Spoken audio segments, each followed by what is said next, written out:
咁最近啊，日本執政自民黨就選咗高市早苗做佢哋嘅總裁啦。咁即係意味住日本非常之有可能會誕生首位嘅女首相啊。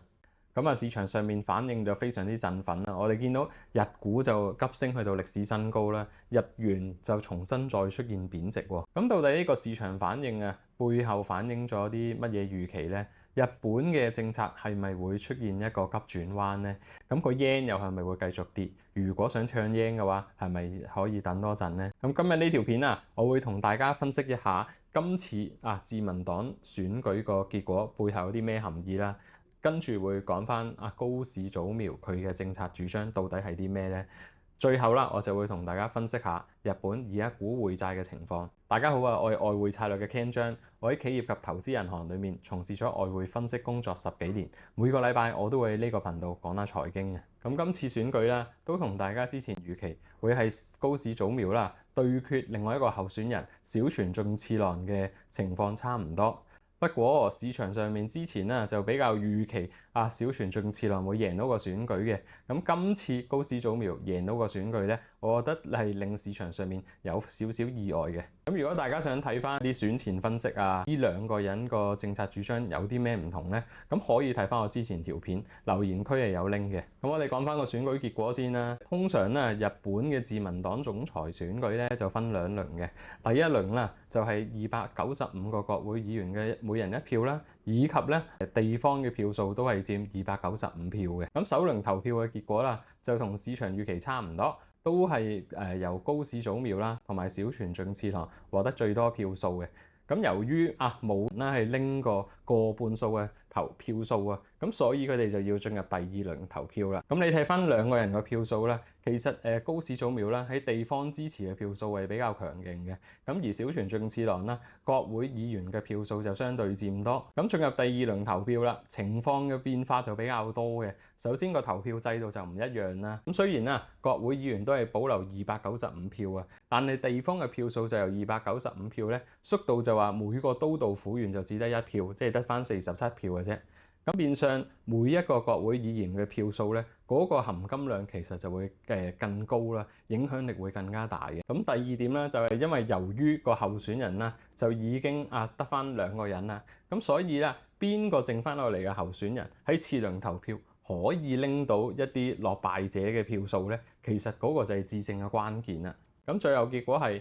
高市早苗啦，成功拎到一啲落敗嘅候選人佢哋嘅支持啦，加上咧就話前首相麻生太郎啦，指示佢嘅一啲門生啦，大家都叫係麻生派啦，就將佢哋嘅票數全部轉投去高市早苗啊。咁最後令到高市早苗啦，無論係喺國會議員嘅票數啦，以及話地方嘅選票咧，其實佢都係佔優，咁就成功擊敗咗小泉進次郎啦，拎到自民黨總裁嘅呢個席位。咁最後個選舉結果啦，以及個票數，其實都顯示高市早苗係獲得大部分嘅地方支持啊，顯示就話佢嘅一啲右派主張反移民政策其實係都好得到民意嘅支持嘅。咁我哋下一部分呢，就講下高市早苗嘅一啲政策主張啦，以及佢一啲個人背景啊。高市早苗啦，大家都覺得佢係前首相安倍晉三嘅門生啊，有啲人甚至形容佢係女版嘅安倍啊。咁佢自己咧就話佢非常之崇拜前英國首相戴卓爾夫人啦。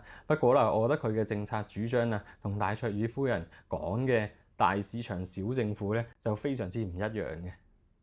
咁所以我覺得咧，用女版安倍啦，同埋話佢想秉承翻安倍晉三嘅一啲政策咧，我覺得係比較貼切翻啲嘅。咁高市早苗又主張啲乜嘢財經政策，又點樣影響到個市場預期咧？咁佢咧其實就比較主張翻政府係要使多啲錢嘅，用多啲財政嘅刺激政策啦，去支持翻個經濟。同時間咧，佢都反對日本央行加息嘅，應該繼續去用翻一啲極度寬鬆嘅貨幣政策啦，去支持翻個經濟嘅。咁所以啦，佢呢啲路線其實同安倍經濟學就非常之相似啦。咁講開安倍經濟學，就不得不提佢話安倍嘅3支箭啦。頭兩支箭咧就係話用一個好積極嘅政府嘅財政政策啦，去刺激翻個經濟預期啦。並同時咧，日本央行要用一個超寬鬆嘅貨幣政策咧，去維持一個低息狀態。咁兩箭齊下啦，咁就可以推動到日元嘅貶值啊，支持翻日本嘅出口以及個經濟啦，並且去扭轉翻通縮嗰個思維。咁第三支箭咧就同一個結構性改革啊，釋放翻勞動市場嘅活力啊，係比較有關嘅。安倍首相在任時間就未見到話第三支箭好成功啦。咁咧高市早苗啦上台之後，個政策路線會唔會有一個好大嘅改變啊？咁頭先都講到啦，佢又想即係復興翻安倍經濟學啦，咁亦嘅政策係比較上面係傾向於右派嘅。不過我覺得咧，想做翻呢啲政策咧，我覺得係比較困難嘅。因為首先咧，佢黨內嘅支持度咧，未叫話真係好壓倒性咁高嘅。首先佢要即係經過2輪選票啦，佢先可以拎到呢個自民黨總裁嘅席位啊。咁而且咧，雖然話佢好大機會會成為一個首位女首相啦，咁但係其實麻生派啦喺投票嘅過程當中啦，係即係俾咗相當大嘅支持啦。到其時其實麻生派都會喺個政府裏面係會有一個比較大嘅權力嘅，未必話可以容許到高市早苗去貫徹翻佢自己嘅一啲政策主張嘅。咁第二點啦，我就想講下日本而家當前個經濟狀況咧，其實係比較難去容許安倍經濟學重新復興出嚟嘅。咁因為咧，而家同安倍首相2013年上台嘅時候，最大嘅分別就係日本已經擺脫咗通縮個思維啦。而家日本經濟面對嘅問題係通脹問題，並唔係話個通縮問題啦。咁你睇翻日本嘅整體通脹數字啦，其實已經長期高過2% 水平嘅啦。咁2% 就係日本央行嘅通脹目標水平啦。咁其實實際上我覺得個通脹水平係更加高嘅，因為啦當中其實政府都用咗好多錢去做一啲燃料補貼啦，去壓低翻個通脹水平嘅。咁所以啦，通脹其實都惹起好多民眾上面嘅不滿啊。咁有啲分析咧都講話點解自民黨啦會喺兩院選舉都落敗啦？最主要原因就係佢哋解決唔到通脹嗰個問題啊。咁所以啦，呢幾年啊，雖然見到話個日本股市非常之暢旺啦，大企業又即係賺到錢啦，但係其實一般民眾啦，可能反而就即係要承受通脹嘅苦況啦。就算呢1-2年春鬥嗰個即係工資增長好似比較高啲喎，但係其實個工資增長都未必即係追得上個實際通脹水平嘅。咁所以先顯示到點解而家民眾對個政府上面個不滿度又越嚟越高啦。咁勞動市場其實都唔係好得去邊啊。咁雖然見到日本嘅失業率係一個非常之低嘅水平啦，但係佢唔係話反映個勞動市場非常之暢旺，反而只係顯示到日本個勞動供應力咧，其實已經去到一個好嚴峻嘅樽頸位。咁因為日本個人口又下跌啦，又有一個人口老化嘅問題啦。就算呢幾年好倡議啲女性重新出嚟工作都好啦，而家其實日本都要面對勞動力不足嘅問題啊。咁如果你去日本我就留意到你去一啲便利店其實都經常見到已經唔係話一啲日本本地人去做呢啲工作嘅，所以引入外勞啦，其實都係一啲解決勞動力不足嘅問題啊。不過就可能會影響當地人嘅不滿咯。咁我諗日本債務啦，其實都係另一個問題啦。咁其實日本嘅政府債務啦，對個 GDP 嘅比重已經去到2.5倍嘅啦。咁係喺世界排名當中咧，相當高嘅一個水平啦。咁其實而家啦，大家都比較擔心全球性嘅通脹咧就會重新回歸啦，咁令到一啲長期債息咧都處於一個比較高嘅水平啊。咁加上啦，如果你話高市早苗啦，又再推動一啲龐大嘅財政刺激政策啦，咁就會推高翻個政府支出令到個債務問題更加嚴重啊。咁其實你睇翻30年嘅日本債息水平咧，已經重上翻3%啊。我諗呢個水平係1年前都唔會話好多人可以估計到會咁快去到3%咯。咁咧，如果你話日本個債務市場都出現一個危機嘅話，咁當中啦，喺日本停泊嘅資金就會流出翻個市場啦，咁令到日元嘅貶值壓力加大啊。咁當然啦，如果你話加大個財政刺激政策啦，就會比較利好翻而家嘅企業盈利啦，令到日股就上升。咁所以啦，其實高市早苗啦，市場嘅反應其實都非常之正路啦，即係包括話頭先講日本股票去到歷史新高啦，日債就下跌啦，日元就出現一個貶值啦。咁而家啦，由於因為高市早苗啦，之前都講過話反對日本央行加息嘅，咁所以啦，市場上面正開始押後緊日本央行可能會喺10月份加息嗰個預期啦，咁令到日元就進一步有個貶值。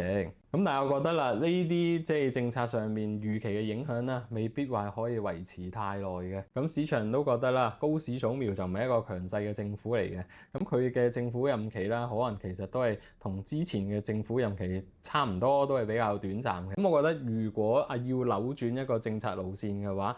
一個比較短嘅任期係比較難去俾高市早苗啦，依屆政府去實現出嚟嘅。另外啦，我都覺得高市早苗啦，其實反對唔到日本央行加息嘅，因為通脹嗰個問題其實已經存在㗎啦。無論話係政府嘅角度出發，又或者央行嘅角度出發，佢都係要解決翻通脹嗰個問題嘅。解決通脹問題最直接就係話俾日本央行加息啦。咁其實今年啦，日本央行都已經押後咗幾次加息㗎啦，包括就用美國嘅關稅政策不確定性啊，呢啲唔同嘅原因啦，去押後翻個加息啊。咁而家似乎我覺得美國同日本都簽訂咗一啲貿易協議啦，咁加上個通脹其實都維持一個偏高嘅水平啦，日本央行都需要去提高翻個利率嘅，因為你睇翻如果個通脹可能2至3% 左右啦，而家日本個政策利率都仲係0.5% 嘅，其實個負利率嘅問題都非常之嚴重咯。咁所以啦，我覺得日元你話突然間出現一個比較大嘅貶值啦，我覺得主要係一啲即係市場嘅倉位變動所致啦。因為大家本身唔係話咁預期高市早苗會贏到呢場選舉嘅，咁所以當呢啲倉位調動完之後，大家睇翻個政策路線，其實唔會話有太大嘅改變嘅，最多都係日本央行押後下加息嘅啫。咁你話扭轉翻個加息路線圖，我覺得就唔會出現咯。咁至於日元貶值啦，我覺得就比較難會去翻即係160嗰啲水平嘅。因為日元你再貶翻去即係差唔多160呢啲水平咧，其實已經唔符合日本個經濟同埋個政府利益㗎啦。我諗最大嘅關鍵就係睇翻之前其實日本央行喺咁多年嚟，居然首次啦入市去干預捍衛翻個日元匯價，咁顯示就係話日本政府已經判斷到日元再貶值落去咧，其實係唔符合翻當前個社會利益嘅。咁另外啦，我覺得外圍方面而家美元都偏向弱勢啦，咁加上就係聯儲局都已經開展咗一個減息週期啦，咁所以我覺得你要將美元對日元再次推返去160嘅水平，我覺得個困難度相當之大嘅。咁如果今日呢條片可以幫到大家去理解翻日本自民黨呢個選舉結果啦，以及日本股匯債個反應咁我而家邀請你去 like 留言同埋訂閱我哋頻道。咁我哋下條片再見啦，拜拜。